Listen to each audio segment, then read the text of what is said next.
Buenos días, buenas tardes, buenas noches para los que están en Venezuela. Mi nombre es Luz Bacaicoa y quiero darles la más cordial bienvenida al evento que tenemos hoy. Tenemos audiencia de diversas regiones, de varios países, Venezuela, por supuesto, de Colombia, de Estados Unidos, de Panamá. Y antes de comenzar, quería mencionar, para quienes no nos conocen, no es la primera vez que se unen a uno de nuestros webinars, que somos Sigma, Sociedad de Ingenieros Geodestas, Geomáticos y Agrimensores de Venezuela. Somos una organización sin fines de lucro e independiente que persigue aprovechar las plataformas digitales para interconectar y potenciar las sinergias y cooperación entre los profesionales y estudiantes venezolanos de ingeniería geomática, geodésica y agrimensura.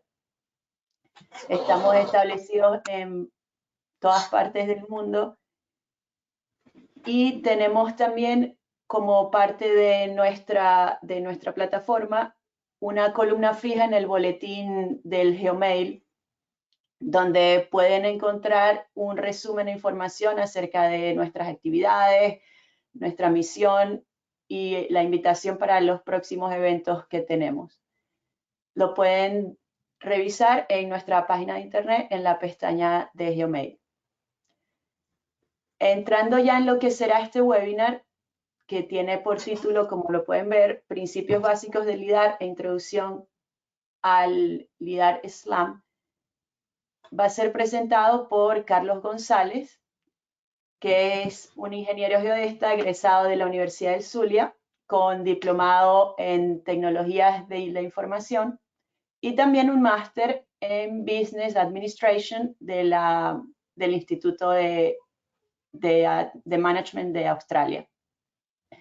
Carlos ha trabajado en diferentes industrias y en diferentes países, empezando por el Tigre en Venezuela, donde estuvo cuantificando el área afectada de derrames petroleros en zonas de producción, y luego en el lago de Maracaibo, realizando cartografía del suelo lacustre para tendido de tuberías y también para el posicionamiento de gabarras y plataformas.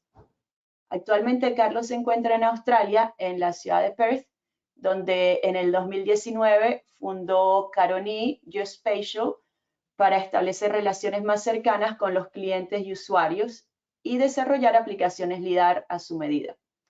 Actualmente está enfocado en el análisis de convergencia en minas subterráneas e inspecciones civiles y de construcción. Carlos tiene amplia experiencia en el manejo del LIDAR, utilizando esta tecnología para el monitoreo de condiciones de los revestimientos de equipos mineros, participando en operaciones y desarrollo de productos como Crusher Mapper, diseñado para el monitoreo de chancadores y participando en proyectos de LIDAR móvil para el mantenimiento de carreteras y vías férreas. Además de introducir los escáneres SLAM, de los que vamos a hablar hoy, al mercado, y el producto Smart Scan para mediciones de espesor de la capa de concreto proyectado en minas y túneles. Una vez mencionada toda esta información, esperando que haya sido de cierta utilidad para ustedes y que sea una perfecta introducción para el tema, los dejo con Carlos. Muchísimas gracias por asistir y recuerden que si tienen algún comentario o preguntas, por favor escríbanlo en la sección de preguntas y al terminar la presentación iremos respondiéndolas. Muchas gracias, Carlos. Bueno, gracias Luz por la presentación. Y bueno, como dijo Luz, mi nombre es Carlos González y vamos a hablar sobre principios de LIDAR e introducción al LIDAR SLAM. Okay.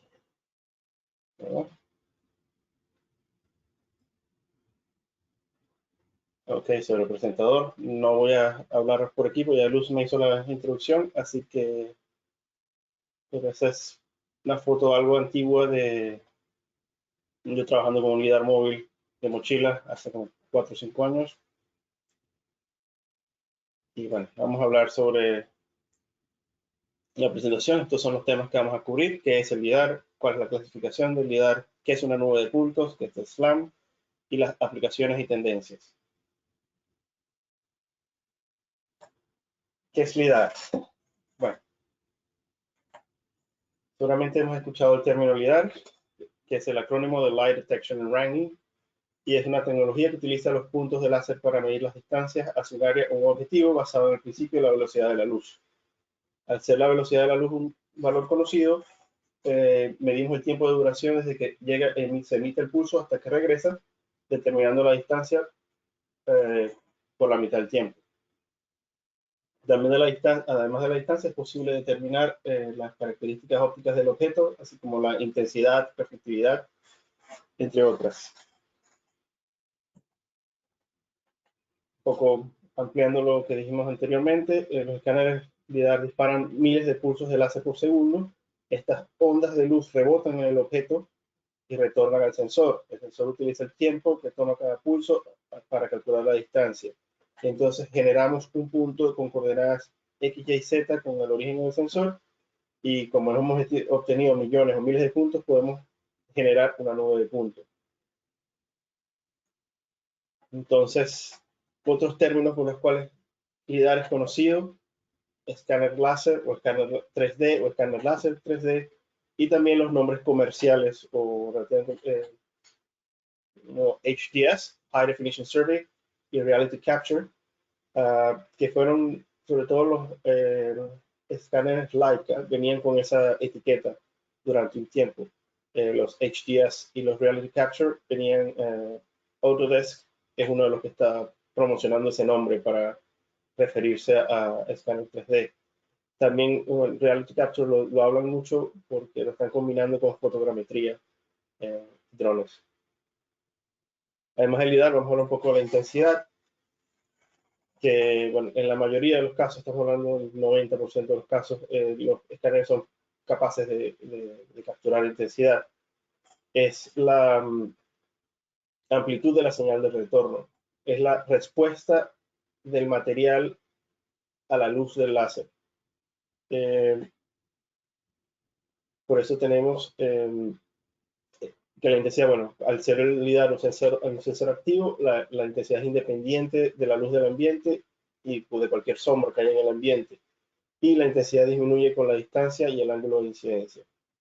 Generalmente cuando generamos el LIDAR tenemos X, Y, Z como coordenadas y la intensidad I como un atributo de la data. Entonces ahora vamos a clasificar el LIDAR. Existen muchos tipos de LIDAR que utilizamos para las geociencias, y entonces vamos a ver la clasificación, y podemos clasificarla según varios criterios. Hay unos que son exclusivos, otros que no, pero los más comunes tenemos según el principio de medición, según la plataforma, según la seguridad, y otras también como el alcance o el costo. Vamos a discutir aquí las tres primeras, y como decimos, vamos con el principio de medición. Existen por lo general dos tipos de medición, o dos tipos de LIDAR de acuerdo al principio de medición. El primero es time of flight o tiempo de vuelo, basado en el pulso láser, y medición de fase. Para los escáneres de tiempo de vuelo, estos son los escáneres más comunes que conseguimos en el mercado. Es un pulso de luz emitido, el principio se basa en que es un pulso de luz emitido por el emisor. La luz se refleja en el objeto y regresa al sensor, se calcula la distancia usando la velocidad de la luz dividida entre 2, y se abrevia, generalmente se conoce como escáneres TOF o Time of Flight. La medición de fase es parecido, pero es un láser emitido constantemente, y el sistema mide el cambio de fase de la energía que retorna para calcular la distancia. Entonces tenemos aquí una comparación de los escáneres de tiempo de vuelo y los escáneres de fase. ¿Cuáles son las propiedades? Generalmente para el escáner de fase tenemos que el alcance es mucho más largo, hay escáneres de hasta 6 kilómetros. tienen capacidad para retorno múltiple. Voy a explicar retorno múltiple ahorita. Tienen mayor precisión, pero en contra, por lo general, eran más costosos, tardan un poco más cuando están haciendo las mediciones, mientras que los de fase son más accesibles y son más exactos, pero su máximo alcance es menor a 500 metros. Creo que el más largo con el que yo llegué a trabajar era de 120 metros, debido a que trabajan con fases. Es posible tener ambigüedades, es poco probable, pero sí puede pasar. A pesar de que son más exactos, son menos precisos, tienen mucho más ruido en la data. Y en contra, algunos escáneres son clasificados tienen alta clasificación de seguridad, entonces es necesario utilizar equipos de protección personal para operarlo. Entonces, lo volvemos. En esta parte vamos a hablar ahora del retorno múltiple, que es una de las ventajas de los escáneres time of flight,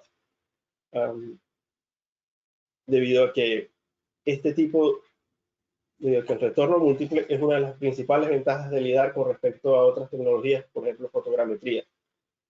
Aquí lo que tenemos es que el retorno múltiple ocurre cuando el láser del LiDAR golpea un objetivo, pero no se bloquea totalmente el camino del láser. El rayo láser va aumentando su tamaño a través con la distancia, entonces puede cubrir un objetivo parcialmente, que lo tapa parcialmente, y el láser sigue hasta que llega a un lado, a un objetivo que lo tapa completamente.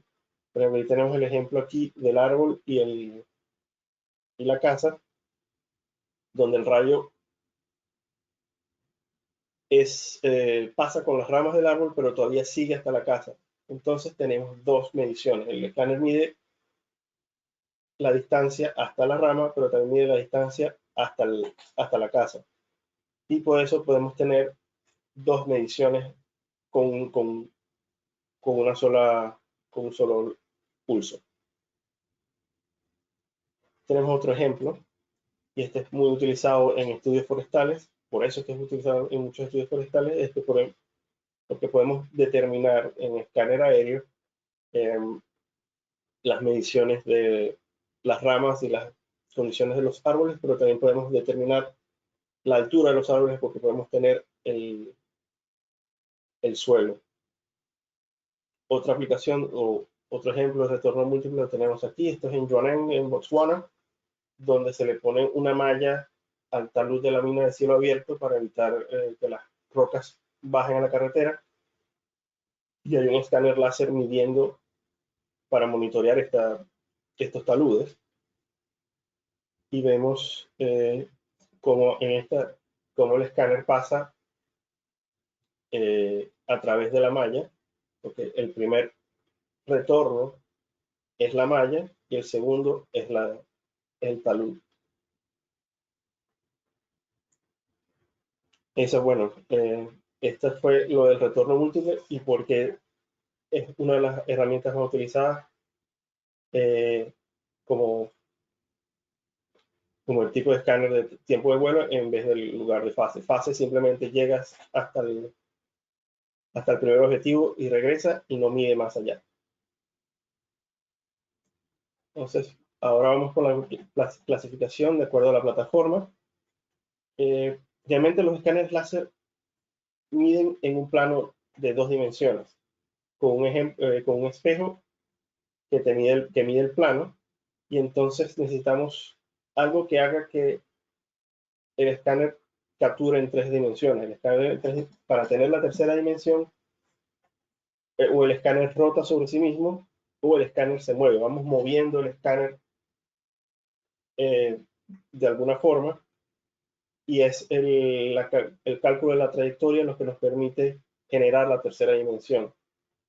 Entonces, con los escáneres rotatorios son los que llamamos escáneres fijos, que son los más conocidos de los que tenemos en el mercado, y los escáneres móviles son los escáneres que ponemos en cualquier plataforma para moverse, un avión, un helicóptero, un carro, un UAV o la mano.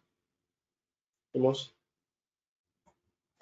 la clasificación con unos ejemplos sobre la clasificación de acuerdo a la plataforma. A la izquierda tenemos los fijos y a la derecha tenemos los móviles, pero también podemos verlo como cuáles son los escáneres terrestres, cuáles son los escáneres aéreos. Y en el lado izquierdo tenemos la distancia. Por ejemplo, en los escáneres fijos tenemos los escáneres de fase. Tenemos un faro Focus X, aproximadamente 120 metros. Luego tenemos más arriba el Leica P40, que también aproximadamente 300 metros. Y en el tope tenemos el VZ1000 de Regal, que mide 1 kilómetro de distancia. También tenemos otro tipo, en los escáneres móviles tenemos los escáneres de escena, que sirven, son más que todo utilizados para pequeños objetos. Se utiliza mucho en arqueología para medir y en ciencia forense para medir huesos y objetos pequeños. Tenemos también los teléfonos que ahora vienen con LiDAR.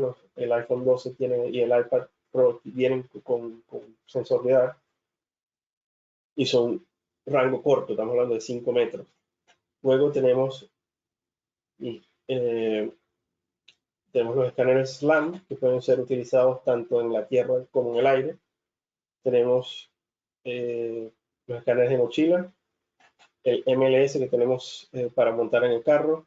Tenemos los drones que utilizan LiDAR con GPS, y tenemos el escáner aéreo que va en aviones. Hay otros que van en helicóptero también, dependiendo del rango. Esta es simplemente una forma más fácil de entender esto aquí. Entonces ahora vamos a hacer un poco más de detalle en lo que es el escáner fijo y el escáner móvil. Por ejemplo, el escáner fijo, el escáner se monta sobre un trípode o un monumento y él empieza a escanear en todas las direcciones. El escáner, por lo general, pues, escanea sobre un plano en 2 dimensiones, y es la rotación del escáner sobre el trípode lo que nos genera la tercera dimensión. Este tipo de escáner es el más común, el que más conocemos o asociamos con LiDAR. Y una vez ponemos el escáner en la estación que queremos, en modo de funcionamiento, activamos el escáner, y una vez terminamos, movemos el trípode hacia la próxima estación para tratar de cubrir toda el área que queremos capturar. Por ejemplo, aquí tenemos un ejemplo de escáner con trípode. Cada triángulo amarillo representa una estación del escáner, donde se puso un escáner. Entonces, por ejemplo, para este edificio pueden haber, por ejemplo, unos 50, 60 estaciones. Tenemos ahora con los escáneres móviles. Entonces, la tercera dimensión de la data se deriva del movimiento de la plataforma.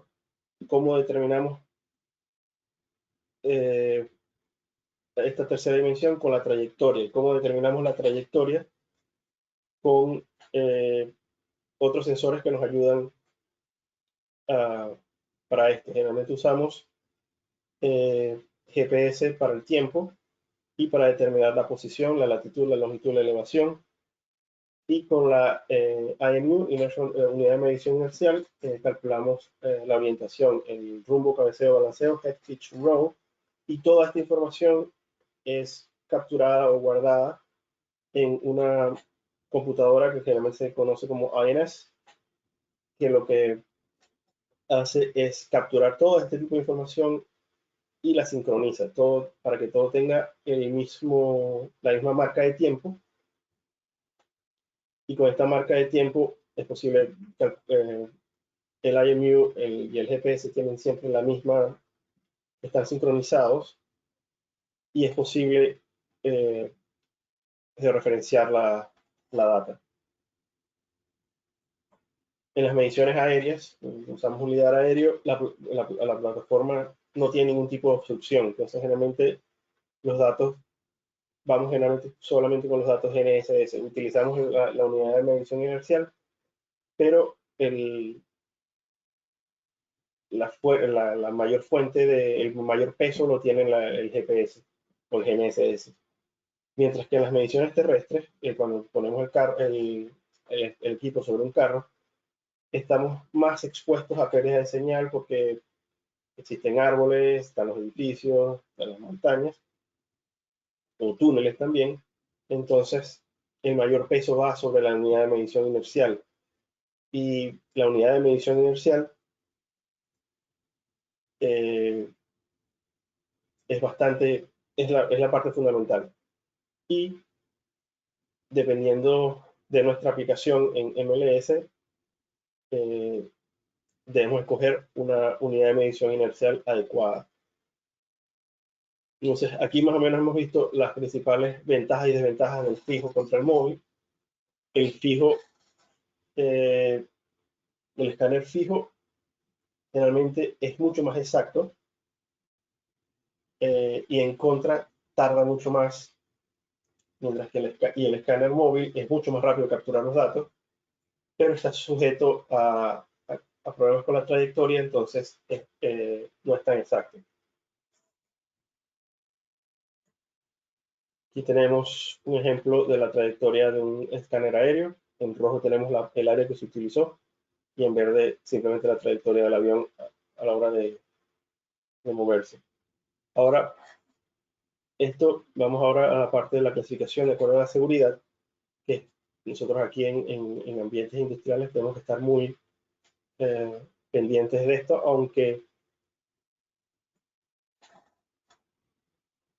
últimamente los escáneres cada vez se hacen más seguros y hacen mucho más con menos potencia. Cuando vean o cuando tenemos la señalización que nos indica que el láser escáner está cerca de nosotros, esto lo van a ver en todos los sistemas láser. Tienen una etiqueta con este símbolo y tienen una clasificación al lado de la etiqueta.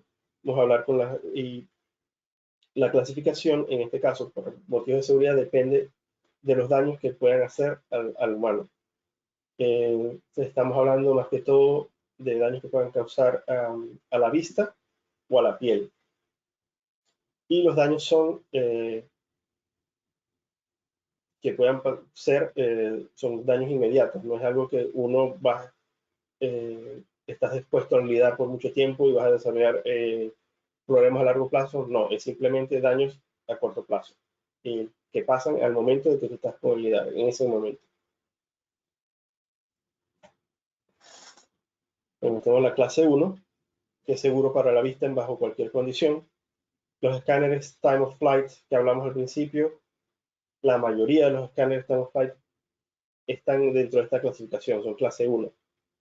Entonces, no causan ningún problema a la vista ni a la piel. Y de la clase 1, la clase 1M, que es la misma clase 1, pero con un tipo de instrumento óptico para amplificarlo, ambos son invisibles.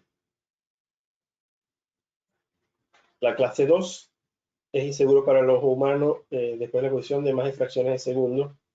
Y uno ve el láser. El láser más común que nosotros conocemos de este tipo es el láser del laser pointer para las presentaciones. Ese es un láser clase 2. Si se fijan, algunos de ellos tienen este tipo de etiqueta ahí.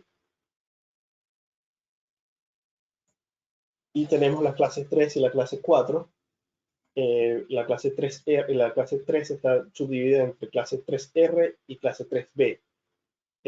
Se emiten niveles considerables de radiación y el 3B presenta alto riesgo de daño a la vista y a la piel. El escáner 3B, que es uno que tenemos en la imagen, un faro Photon 120, lo que uno utiliza para contrarrestar esto es hacer una barricada alrededor del escáner. Cada escáner, dependiendo del poder, la potencia, tiene una distancia de seguridad. En el caso de este eran 3.5 metros. Y otra medida de seguridad adicional es que estos escáneres, además del botón de encendido y apagado, usaban una llave. En algunos lugares, por ejemplo en Western Australia, donde yo trabajaba con estos escáneres, se necesitaba una licencia para la empresa para poder operar este tipo de equipo.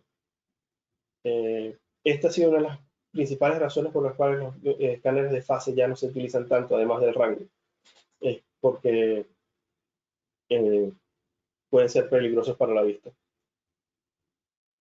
Bueno, y acá vamos ahora a hablar de la nube de puntos, que es lo que generamos con la data que capturamos con los diferentes escáneres. Entonces, al capturar los datos, tenemos miles de puntos con coordenadas en X, Y, Z e intensidad como atributo. También, como suplemento del LIDAR, podemos agregar color real o color infrarrojo o sensor de temperatura.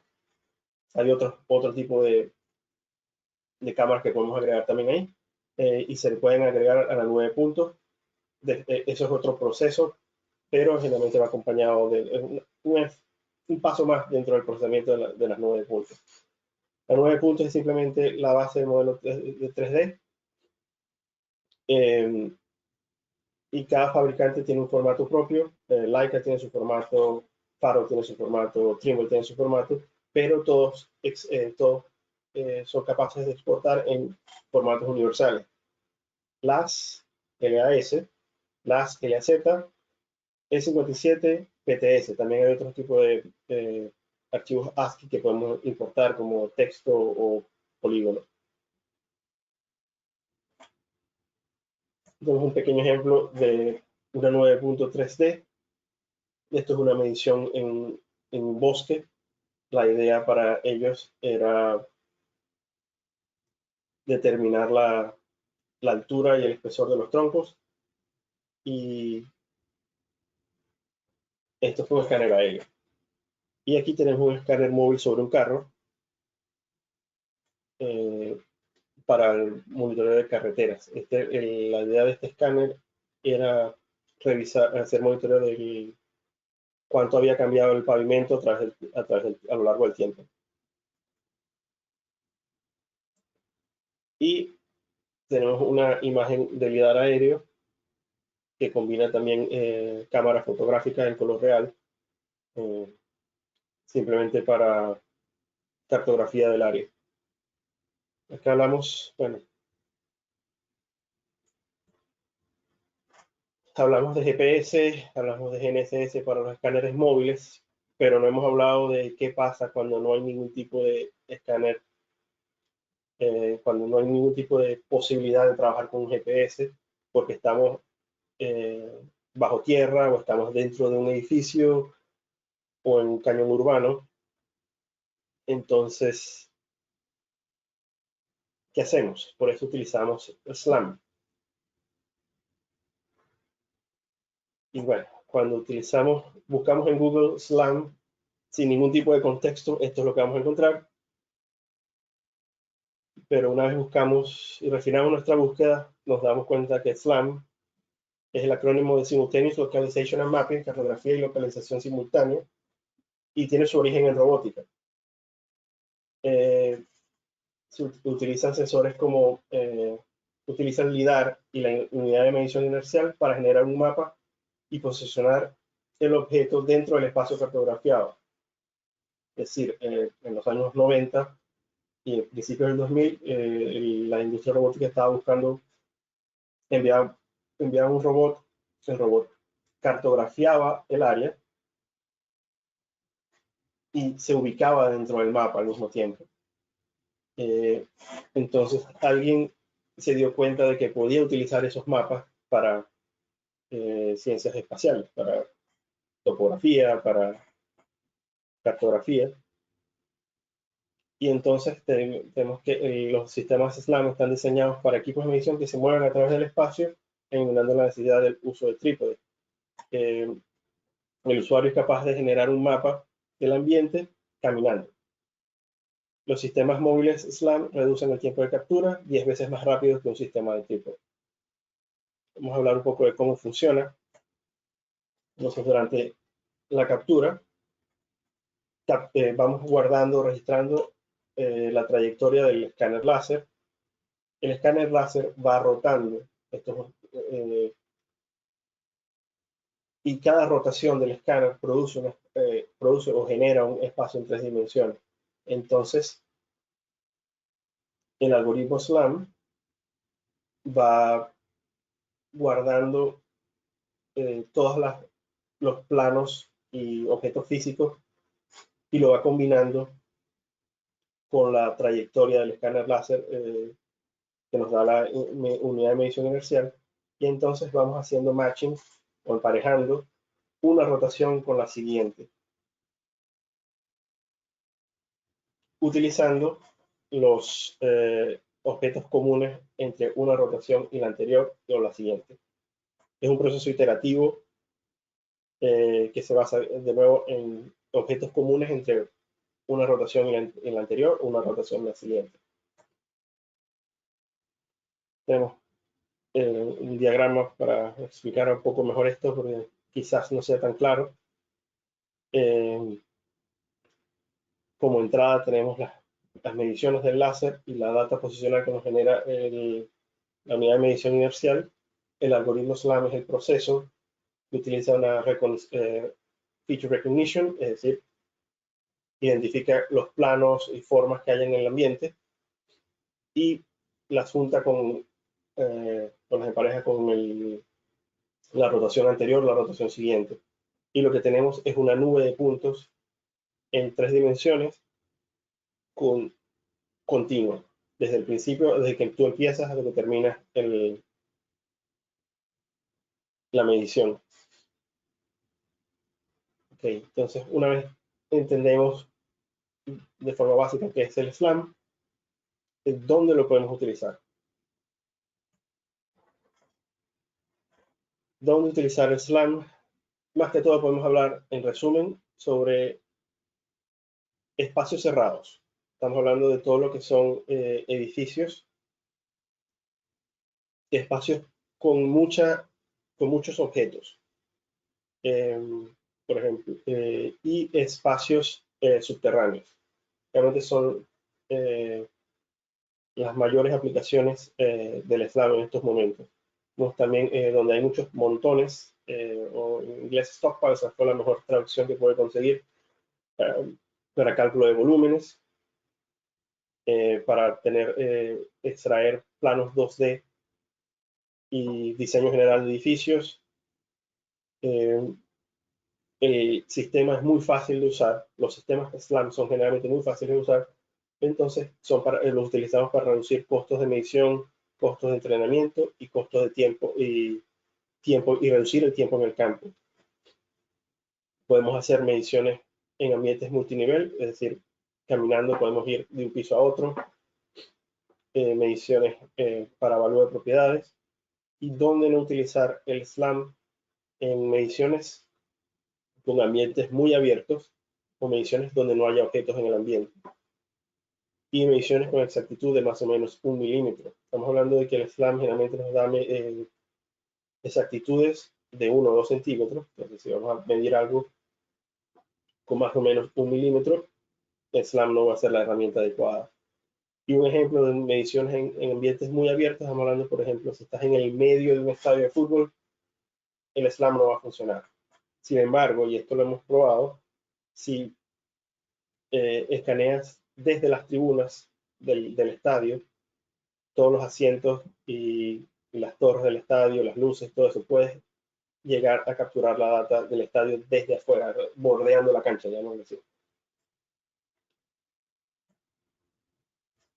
Vamos con quiénes son los fabricantes de estos equipos. Al lado izquierdo tenemos a GeoSLAM y Emesent, que ambos tienen un origen común en el CSIRO, que es la agencia de investigaciones científicas australiana.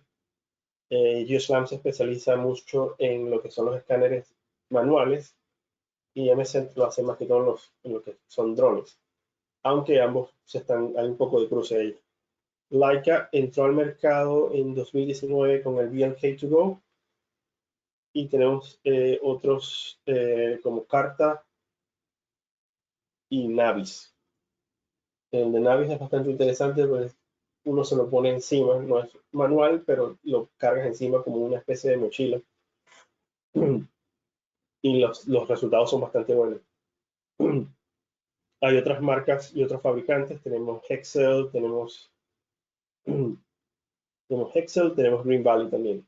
Voy a hablar de, a grosso modo, de las aplicaciones del SLAM. Aquí, por ejemplo, tenemos ciertas aplicaciones del Zeb Horizon, el escáner de GeoSLAM. Estas son todas simplemente aplicaciones en minería, que podemos poner el escáner en un dron, lo podemos montar en un vehículo, lo podemos bajar, o podemos utilizar un tubo de extensión, podemos agregar, poner una mochila y poner una cámara panorámica o una antena GPS.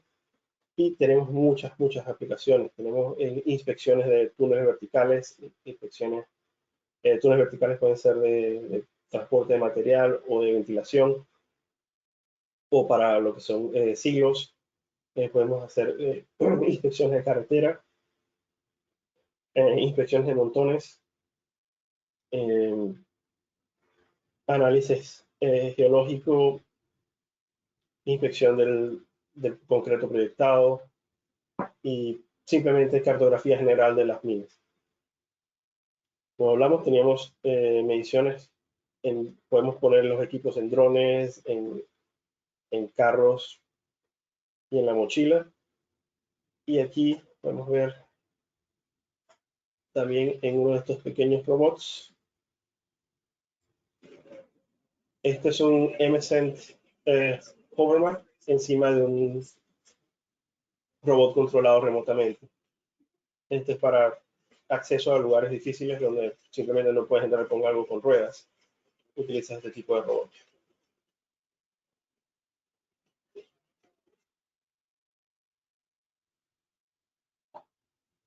Entonces aquí tenemos el SLAM como una herramienta complementaria a las herramientas que ya tenemos. No estamos hablando de que el SLAM es la píldora mágica, estamos hablando de que es un complemento a las herramientas que ya tenemos.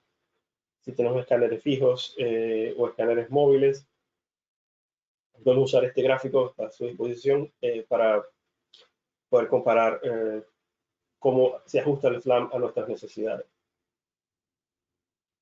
Aquí tenemos otro ejemplo, y este es de GeoSLAM, midiendo el Cristo Redentor en Río de Janeiro, que me pareció bastante interesante. A pesar de que es un video comercial, es bastante ilustrativo de lo que la capacidad del SLAM. En este caso combinaron mediciones del SLAM montado sobre un drone con mediciones SLAM dentro de la estatua. Me avisan si tienen algún problema con el video.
Okay. Bueno, ahí pudieron ver cómo combinar diferentes tipos de En mediciones, bueno, volviendo a unas aplicaciones un poco más terrenales, la mayoría de las aplicaciones se van en generación de planos en 2 dimensiones, utilizado más que todo para avalúos y registros comerciales en el gobierno. Este ejemplo, por ejemplo, la redundancia, fue un trabajo, pequeño proyecto que hicimos donde generamos planos en 2 dimensiones antes y después de una remodelación. Y la 9 puntos quedó disponible para modelado 3D posterior. Otra de las mayores aplicaciones del tanto SLAM como el Laser Scanner en general es Scan2BIM, es prácticamente generación de un modelo digital del edificio o del bien. Estoy apurando un poco porque creo que he hablado bastante. En este tenemos una inspección de muelles. En este caso utilizamos una combinación de escáner terrestre en trípode para medir la superficie del muelle, pero era un silo. Entonces se utilizó el escáner terrestre para medir arriba el silo y abajo utilizamos el escáner SLAM montados en un bote para medir los pilares del muelle. La idea era obtener un plano actualizado del muelle y del silo porque se habían perdido. Tenemos otras operaciones, esta no es tanto en geociencias, pero es bastante útil y uno de los principales usos del SLAM y del Laser Scanner también en general, seguridad. Estamos hablando de que se puede mapear la escena del crimen, podemos reconstruir accidentes, pueden hacer planes de contingencia y reconocimiento de áreas. Inspecciones en cuevas. Este fue un proyecto que trabajamos en octubre del año pasado. Pueden ver, se utilizó un robot para que entrara en una cueva. El escáner está en la parte de atrás del robot. El escáner iba a mapear la cueva porque no se tenía información de la cueva. Y la idea era tener información de la cueva para estudiar los patrones de migración de los murciélagos que están dentro de la cueva. Por eso que nadie podía pasar, porque no podíamos interrumpir el hábitat o molestar en el hábitat de los murciélagos.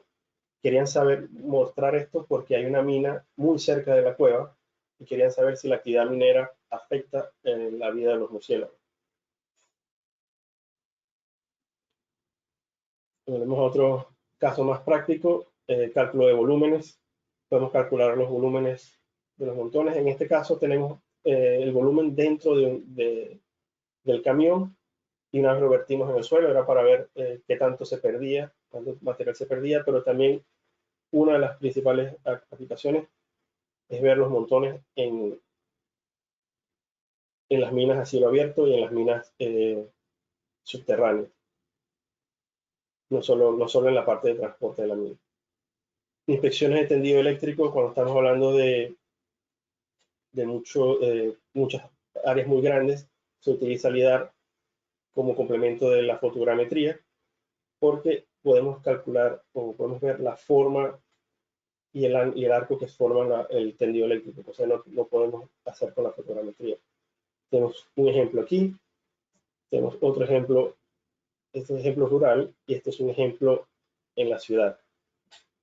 Simplemente este último fue para una prueba de concepto para un proyecto para unas telecomunicaciones para instalar postes de 5G.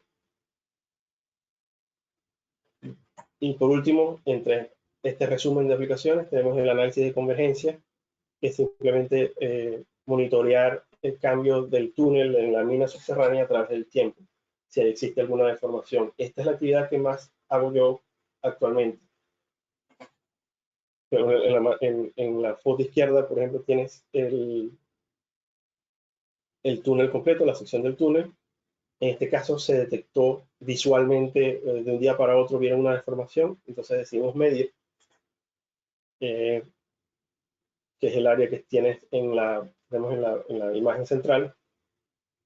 Hay dos líneas rojas que son el límite de seguridad, hasta escaneamos a partir de ahí, no pasamos de esa área y se puede ver la deformación agarramos un perfil, una rebanada, llamamos así un slice, para el área deformada.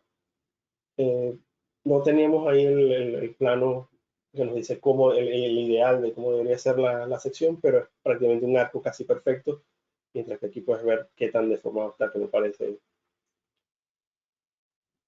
un arco. Ya con este resumen de aplicaciones, podemos hablar ahora de las tendencias en LIDAR en general y SLAM en particular.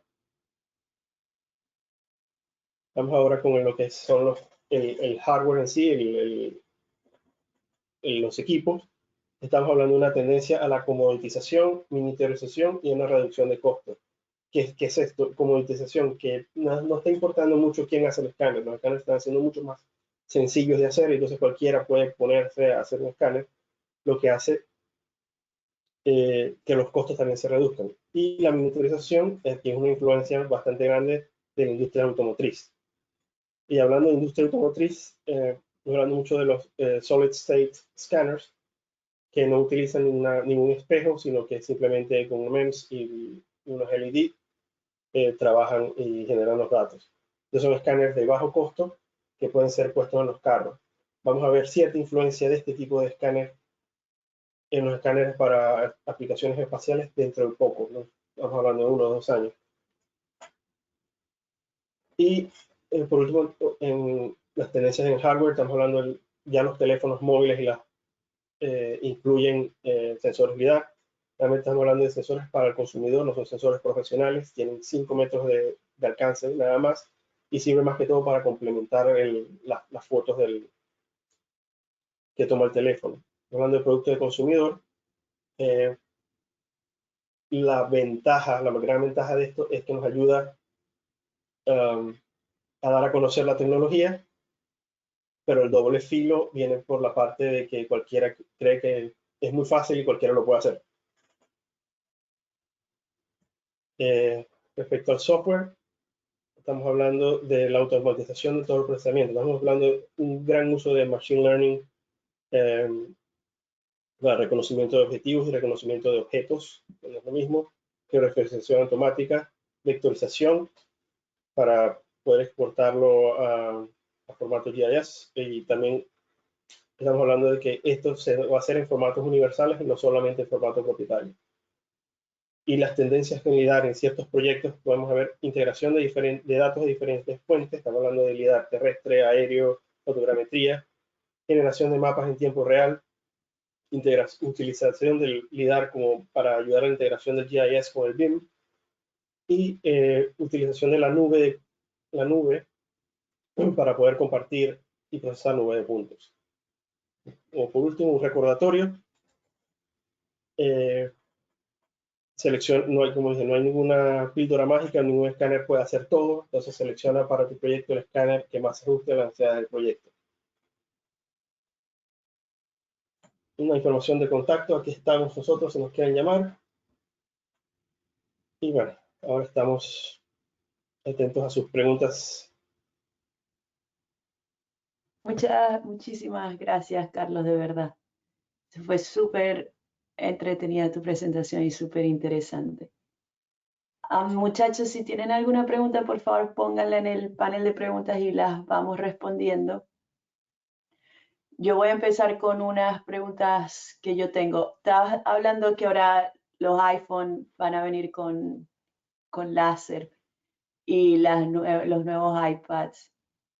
¿Para qué? ¿Por qué una persona normal, común y corriente usaría una medición láser? En estos casos, la persona, el usuario final no va a decir voy a usar el LIDAR, pero lo puedes hacer, por ejemplo, con aplicaciones como IKEA, la fábrica de muebles. Tomas una foto del lugar, el LIDAR te ayuda con las dimensiones y con eso puedes tener un escaneo de tu cuarto y puedes poner, por ejemplo, ellos te hacen el simulacro de este mueble mide tanto y entonces puedes ponerlo aquí o en este lugar o en este otro lugar, puedes girarlo, rotarlo y así puedes hacer la decoración, digámoslo así. Es Ah, como, es una de las aplicaciones, suena tonto, pero es bastante útil para la gente que no tiene ni idea y quizás no tenga ni idea de que está usando LIDAR para esto. sí, sí, tienes razón. No lo había pensado desde ese punto de vista. ¿Y los usuarios tienen la capacidad de descargar la información, la nube de puntos del teléfono? Eh, Depende, o sea, y aquí sí es verdad que ya depende de la aplicación. Ya sabes que muchos generalmente son tipos de, ya hacen las aplicaciones, son para los consumidores, serían algo como caja negra, pero ya hay gente que está haciendo, tratando de exportar este tipo de data para otras cosas. Recuerda que también, no solo con IDA, pero pasó con el Kinect hace como 10 años, que la gente empezó a utilizar el Kinect para mapear cuartos y todo. Eh, era algo incómodo, pero se usaba, pues. Entonces, pero son generalmente usuarios un poco más avanzados que el consumidor común. Mm. Carlos, nos pide Daniel que si por favor puedes regresar a la página de contactos donde tenías tu información. Ok, listo. También Sí, tienes una estamos cuenta de en. Instagram y estás en el LinkedIn. Correcto. Es Carlos Rodríguez que nos está enviando saludos. Daniel Rodríguez, perdón, no Carlos. Ah, para Daniel, ¿qué de año? Sí, teníamos una pregunta de Antonio Briceño, también te saluda y quería saber con qué software realizas la depuración de los datos de Ok, la nube de eso, puntos. eh, generalmente si tú compras un escáner, sobre todo los fijos, ellos vienen con un software para procesamiento de este tipo de datos y puedes hacer lo que llaman la segmentation para limpiar la data, eliminar, por ejemplo, carros que estén pasando, gente que esté pasando. Eh, pero también hay software generales que utilizan data de cualquier lado, Global Mapper, que se utiliza en cartografía, puede ser utilizado en LIDAR, y hay software también, eh, software libre, uno que utilizo yo mucho que se llama Cloud Compare, eh, que es súper útil a la hora de eliminar toda esta clase de objetos que no necesitamos dentro de nuestra nube de puntos. Dentro de todo el proceso del que yo hablé, esta parte que preguntó Antonio es la parte que más tiempo consume. Eliminar las partes que no necesitamos de la data. Si pasa un carro, si pasa alguien en una bicicleta, esa es la parte que más se tarda mientras estamos eh, procesando los datos. Hay ciertas personas ahorita, hay ciertas aplicaciones pagas como servicio que tú subes la nube de puntos y ellos te eliminan eso. El servicio es que ellos te eliminan lo que tú no quieres ver en la nube de puntos y te hacen también cierto tipo de clasificación. Tenemos otra pregunta de Lorenzo Carlos, de los lidares low cost con tecnología Libux, ¿cuáles tienen mejores características?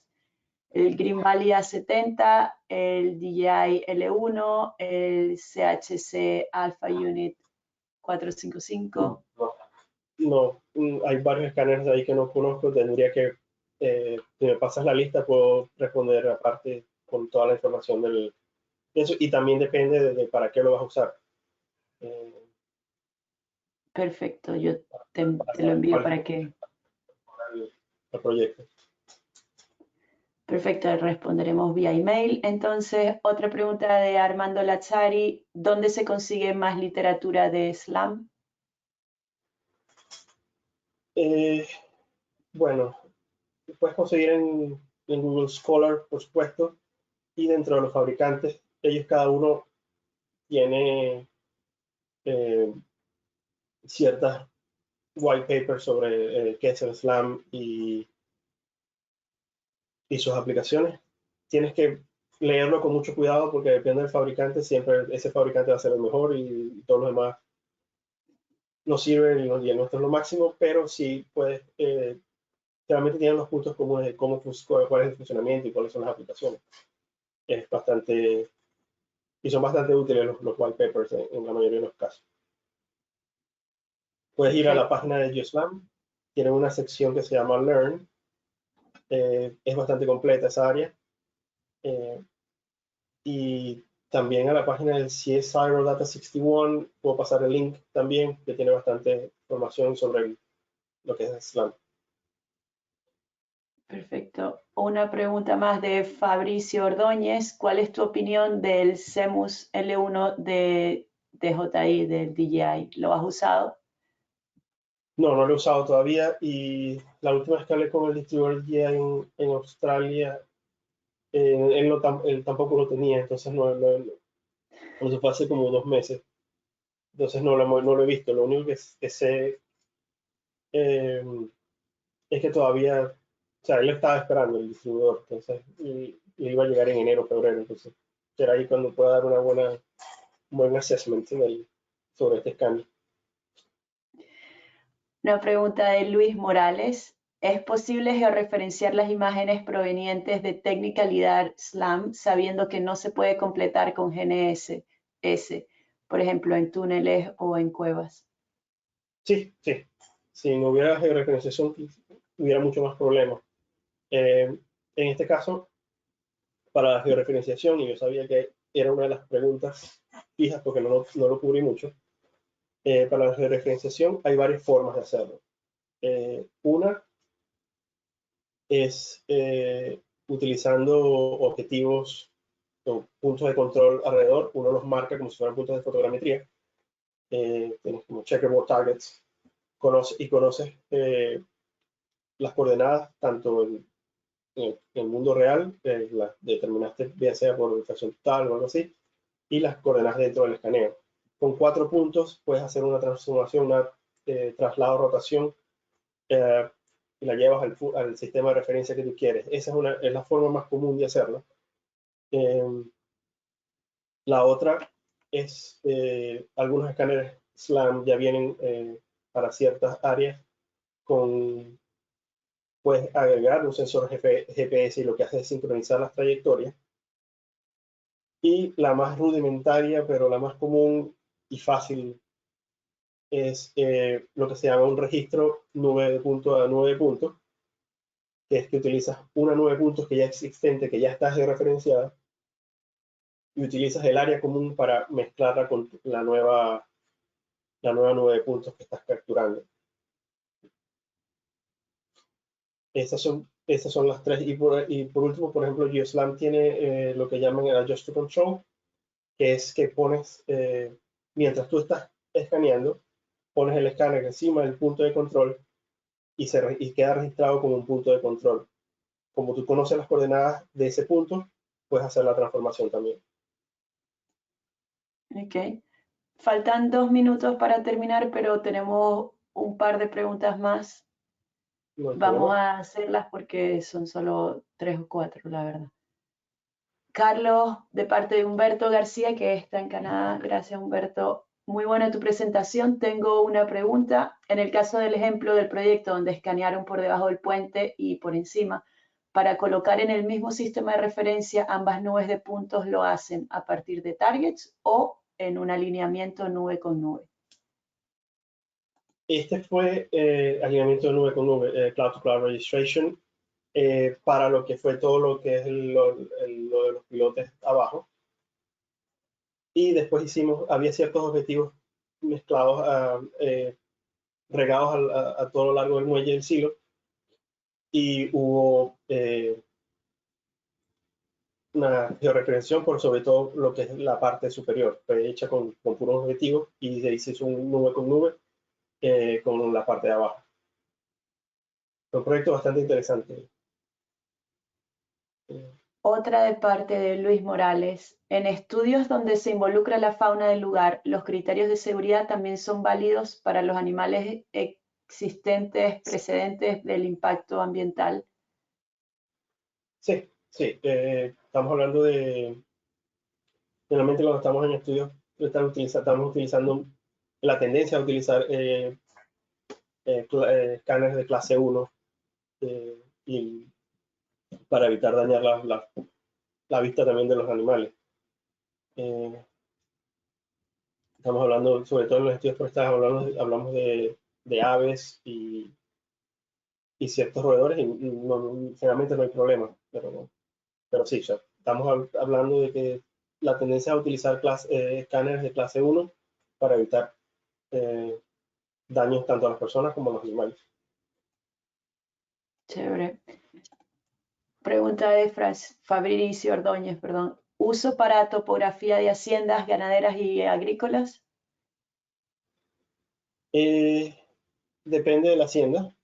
Se utiliza, como son grandes áreas, se puede utilizar lidar aéreo o encima del carro. Estamos hablando solamente de SLAM, pero también el escáner móvil normal con GPS es mucho más útil en este tipo de aplicaciones, para lo que es la topografía del lugar. Sí, es posible, o sea, no hay muchos problemas. Creo que el SLAM quizás no sea tan efectivo si el área es muy, muy grande. Ok. Y una pregunta de parte de Melvin Hoyer, que está en Colombia. Saludos. ¿Podrías decir las tendencias del LIDAR y SLAM en cuanto a costos y exactitudes? Ok. Exactitudes, como dije, tenemos actualmente son entre 20 y 30 milímetros, 1 o 2 centímetros, 3, 4, tenemos como precisión de 1 a 2 centímetros y exactitud como 3 centímetros. La tendencia generalmente va ligada a lo que es el sensor en sí, sensor móvil, y la tendencia es hacia bajar. Nunca vamos a tener la misma precisión que tenemos en un escáner SLAM con un escáner fijo, pero sí podemos llegar a 1 centímetro. Creo que dentro de 2 años vamos a llegar a ese punto, desde el punto de vista del escáner, el sensor en sí. Los costos se van a abaratar, los sensores cada vez son más baratos, pero las compañías, lo que veo en este momento, es más que todo que el sensor se hace más barato, pero los equipos están costando lo mismo, es por el software. El software se está haciendo cada vez más complejo, y eso todavía mantiene los precios relativamente estables, pero dentro de 3, 4 años creo que van a ser mucho más accesibles a lo que son ahorita. El último comentario lo tenemos de parte de José Beltrán, que dice que se debería priorizar que el LIDAR es solo en una herramienta y lo importante es saber los alcances del trabajo y hacer ingeniería de proyecto. Correcto. Eso fue, bueno, creo que fue la última diapositiva que puse. No hay ninguna píldora mágica. Ningún escáner te va a salvar de todos los problemas. Perfecto, pues con esto damos por concluido el webinar. Muchísimas gracias, Carlos. Y antes de terminar, lo último que les voy a pedir, por favor, es que van a recibir una encuesta a sus emails cuando termine el webinar de nuestra parte.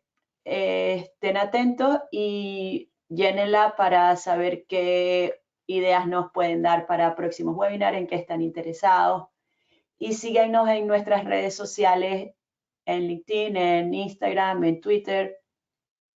Muchísimas gracias a todos y muchísimas gracias otra vez, Carlos, por Gracias a Sigma. tomarte el tiempo y por despertarte temprano para Sí, ya hacer voy a esto. dormir otra vez. Gracias. Adiós a todos.